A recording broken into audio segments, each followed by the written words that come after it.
Hello friends, मैं प्रियंका आप लोगों का स्वागत करती हूँ अपने channel detail GK with Priyanka में।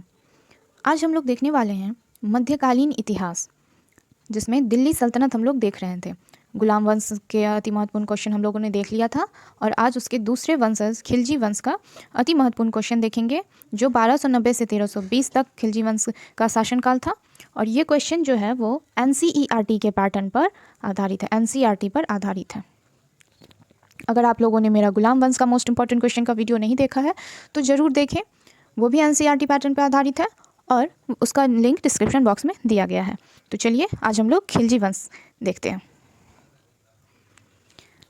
खिलजी वंश, पहला क्वेश्चन, गुलाम वंश के पश्चात वर्ष 1290 में खिलजी वंश की स्थापना किसके द्वारा की गई थी? गुलाम वंश के पश्चात वर्ष 1290 में खिलजी वंश की स्थापना किसके द्वारा की गई थी?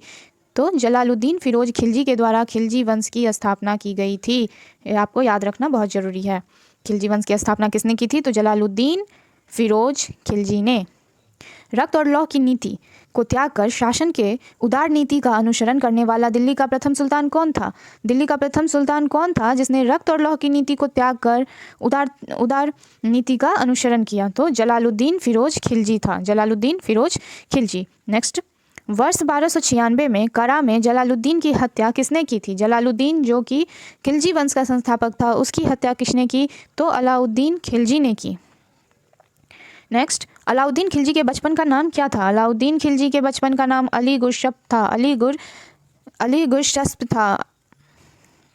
नेक्स्ट, जलालुद्दीन के हत्या के पश्चात अलाउद्दीन खिलजी ने अपना राज्याभिषेक कहाँ करवाया था? अलाउद्दीन खिलजी ने अपना राज्याभिषेक बलवन के लाल महल में करवाया था। अलाउद्दीन खिलजी ने अपना राज्याभिषेक कहाँ करवाया था? तो बलवन के राजमहल में करवाया था। अलाउद्दीन एक साम्राज्यवादी शासक था। वह विश्व विजय प्राप्त करने के साथ साथ एक नए धर्म की स्थापना करना चाहता था। इंपॉर्टेंट पॉइंट है। नेक्स्ट, राज्याभिषेक के पश्चात सिकंदर शानी या द्वितीय सिकंदर की उपाधि किसने धारण की? ये क्वेश्चन बार बार आता है कि द्वितीय सिकंदर की उपाधि किसने धारण की या फिर सिकंदर शानी की उपाधि किसने धारण की? तो आंसर होगा अलाउद्दीन खिलजी ने। अलाउद्दीन खिलजी को द्वितीय सिकंदर की उपाधि प्राप्त थी। सुल्तान बनने के पश्चात अलाउद्दीन ने प्रथम आक्रमण किस शासक पर किया? सुल्तान बनने के पश्चात अलाउद्दीन ने प्रथम आक्रमण गुजरात के शासक राय कर्ण पर किया। नेक्स्ट क्वेश्चन, नेक्स्ट पॉइंट है, अलाउद्दीन का सेनापति मलिक काफूर गुजरात विजय के दौरान नुसरत खां द्वारा 1000 दिनार में खरीदा गया था, इसलिए उसे 1000 दिनारी भी कहा जाता था। यहाँ से दो इंपॉर्टेंट क्वेश्चन बनते हैं कि 1000 दिनारी किसे कहा जाता था? तो मलिक काफूर को। और सेकेंड क्वेश्चन ये बनता है कि नुसरत खां ने मलिक काफूर को किस विजय के बाद जीता था, किस विजय के बाद खरीदा था? तो गुजरात के विजय के बाद नुसरत खां ने गुजरात विजय के बाद मलिक काफूर को खरीदा था। ये दो मोस्ट इंपॉर्टेंट क्वेश्चन है।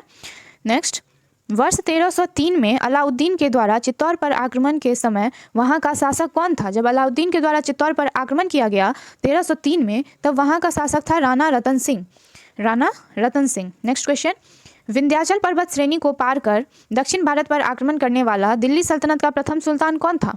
तो दिल्ली सल्तनत का वह प्रथम सुल्तान जिसने दक्षिण भारत पर आक्रमण किया वो था अलाउद्दीन खिलजी।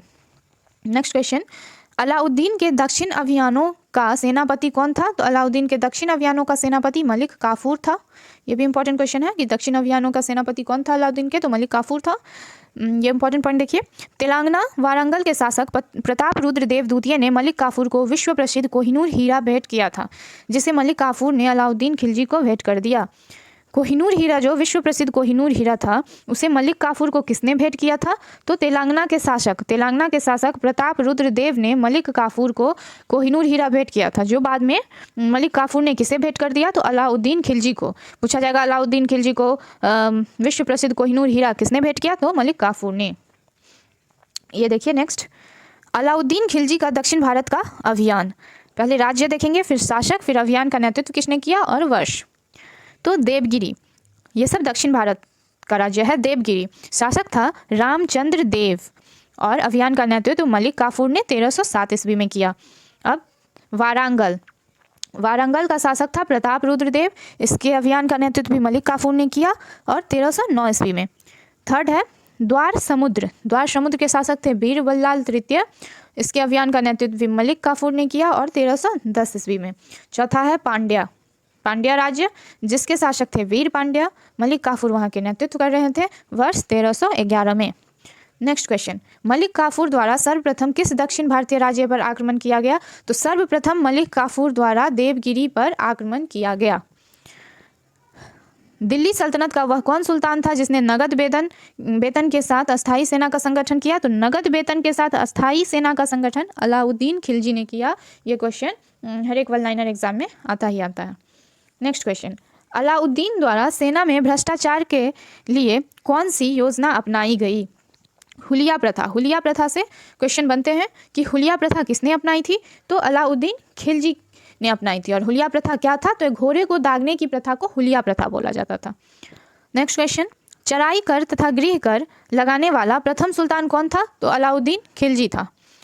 नेक्स्ट पॉइंट, सर्वाधिक मंगोल आक्रमण। यह भी इंपॉर्टेंट पॉइंट है कि सर्वाधिक मंगोल आक्रमण किसके शासनकाल में हुआ था? तो अलाउद्दीन खिलजी के शासनकाल में सर्वाधिक मंगोल आक्रमण हुए थे। नेक्स्ट क्वेश्चन, दिल्ली सल्तनत का वह प्रथम सुल्तान कौन था जिसने स्वयं को बादशाह घोषित किया था? तो दिल्ली सल्तनत का वह प्रथम सुल्तान जिसने स्वयं को बादशाह घोषित किया था वह था मुबारक शाह खिलजी।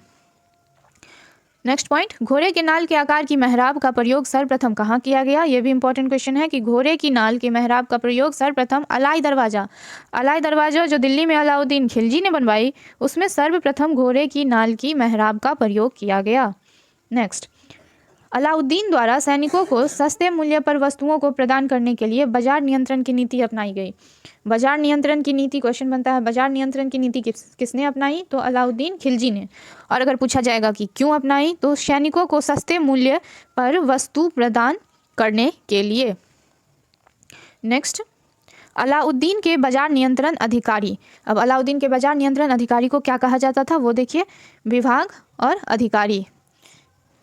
जैसे वरीदे मंडी विभाग के अधिकारी को बोला जाता था बाजार निरीक्षक, और शाहानाए मंडी के अधिकारी को बोला जाता था शाहाने मंडी विभाग के अधिकारी को बोला जाता था बाजार अधीक्षक, और दीवाने रियासत विभाग के अधिकारी को बाजार नियंत्रक, और मनहेयान विभाग को गुप्तचर, मनहेयान विभाग के अधिकारी को गुप्तचर बोला जाता था।